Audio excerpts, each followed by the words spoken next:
भक्तों राम राम, राधे श्याम। भक्ति भाव विद रेणु रस्तोगी चैनल में मैं आपका स्वागत करती हूँ। तो आज की वीडियो रहने वाली है कि अगर जब हम वृंदावन धाम जाएं तो हमें सबसे पहले क्या करना है।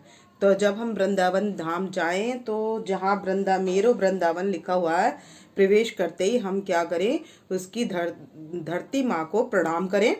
और प्रणाम करने के बाद तीर्थ में जब हम घर से जाएं तब हम लड्डू गोपाल जी को यदि हम साथ ले जा रहे हैं तो अ, तब तो यह है कि हमें बिहारी जी अपनी कृपा बनाए रखना और हम लेकर आते रहे, ऐसी कृपा बनाए रखना, ये भाव प्रकट करना है। और हमें ले जाना लड्डू गोपाल जी को। यदि हम घर पर छोड़ कर जा रहे हैं तो बिहारी जी से कहना है कि आप अपने धाम में हमें बार बार बुलाते रहें। ये ना सोचें कि हमने दर्शन कर लिए तो अब बिहारी जी हमें दोबारा बुलाने की कृपा करें, ये उनसे प्रार्थना करते रहे। और इसके बाद अब हम जब भी मार्केट में रुकें तो हमें क्या क्या चीज़ें उनके लिए लेकर आनी है और क्या क्या हमें लाना चाहिए। वहाँ भीड़ बहुत ज़्यादा होने लगी है दर्शनों में, तो ये ना सोचें कि जो इतनी भीड़ में हम कैसे आ पाएंगे। बिहारी जी खुद घर से लेकर जाते हैं। जो भक्त बिहारी जी से प्रार्थना करके घर से जाता है तो वो अपने दर्शनों के लिए उस भक्त को घर से लेकर जाते हैं। तो हम नहीं जाते हैं, बिहारी जी खुद हमें लेकर जाते हैं और अपने दर्शन कराते हैं। इसलिए वहाँ पर हमें मानसिक भोग क्या लगाना चाहिए। बिहारी जी के बाहर लस्सी मिलती है और हमारे बिहारी जी को यानी कि कृष्ण जी को दही और माखन और मीठी दही बहुत पसंद है, इसलिए दही की लस्सी का भोग लगाया जाता है और ब्रजवासी सब दही की लस्सी का पान करते हैं। तो इसलिए हमें क्या करना चाहिए, बाहर से ही बिहारी जी को हाथ जोड़कर उनके लिए कह देना चाहिए कि ये आपके लिए भोग है।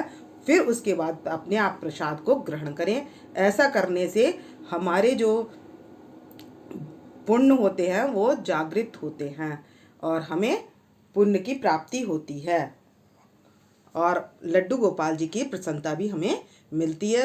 और उसके बाद पेड़े हम लेकर ही जाते हैं, जो हम प्रसाद चढ़ा कर आते हैं। तो वो प्रसाद जो हम लेकर आते हैं वो जितना हो सके प्रसाद बांटना चाहिए, क्योंकि बिहारी जी के दर्शन साक्षात दर्शन हुए हुए होते हैं तो उसको बांटना चाहिए। ऐसे ही हमें राधा रमन लाल जी के और राधा बल्लभ लाल जी के भी दर्शन करके आने चाहिए, क्योंकि वो तीनों पास पास हैं और ये स्वयं प्रकट हुए हुए हैं। तो इसलिए हमें वहाँ उनके दर्शन करने चाहिए। तो ये चीज़, और पेड़े तो हमें प्रसाद के लेकर आने ही होते हैं, तो प्रसाद हम चढ़ाते हैं वो। तो उसके बाद हमें दूसरी चीज़ क्या लानी चाहिए, हमें लानी चाहिए चरण रज। तो जब हम जा रहे थे बिहारी जी के यहाँ से निधिवन, तो बीच में पड़ती हैं जमुना जी, तो मैं लाई थी वहाँ से जमुना जी का जल। तो आप जाएं तो जमुना जी का जल अवश्य लेकर आएँ, क्योंकि ये भी बहुत अच्छा होता है घर के लिए।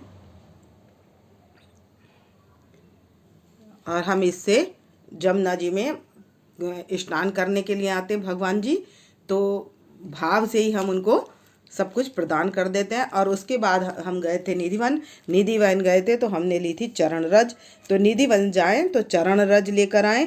तो तीसरी चीज़ आप ये चरण रज ला सकते हैं। और लड्डू गोपाल जी के लिए कोई भी सामान ला सकते हैं, आप खेल खिलौने ला सकते हैं, जो भी आपको चाहिए। वहाँ पर बहुत चीज़ें मिलती हैं और नई नई वैरायटियाँ भी मिलती हैं वहाँ पर।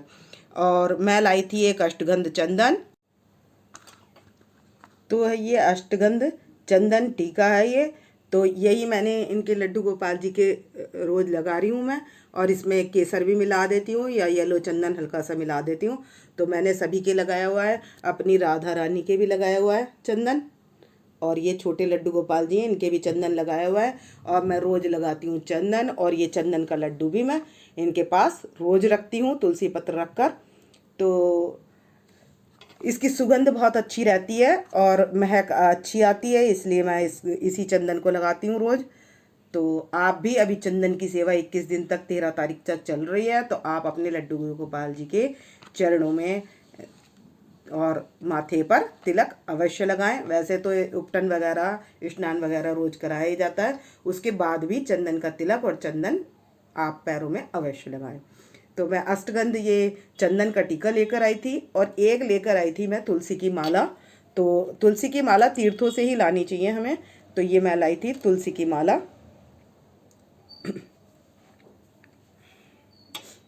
और एक लाई थी मैं इनके लिए अभियांग पाउडर। तो ये गीला भी आता है और ये सूखा भी आता है। तो ये ठाकुर जी के स्नान के लिए आता है, तो ये अच्छा होता है। सूखा होता है तो थोड़ा हथेली पर गीला करके इसको और पेस्ट की तरह लगाकर इनको स्नान करा देते हैं, तो ये भी काफ़ी अच्छा रहता है। और एक लाई थी मैं इनके लिए बाल। तो मैं अपने बड़े लड्डू गोपाल जी के लिए लाई थी बाल। तो इस पैकेट में है बाल। ये बाल मेरे को यहाँ पर कहीं मिले नहीं थे, तो मैं वृंदावन में अच्छे मिलते हैं तो इसलिए मैं वहीं से लेकर आई थी। तो आपका भाव है, आप कोई भी चीज़ खरीद सकते हैं, लेकिन मेरे को तो ये बाल बहुत अच्छे लगे। तो ये हैं हमारे लड्डू गोपाल जी के बाल।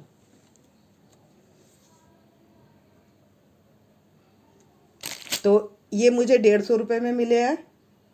और अभियांग पेस्ट जो है, ये वाला पाउडर अभियांग पाउडर जो है, ये मैंने 70 रुपये में लिया है मैंने।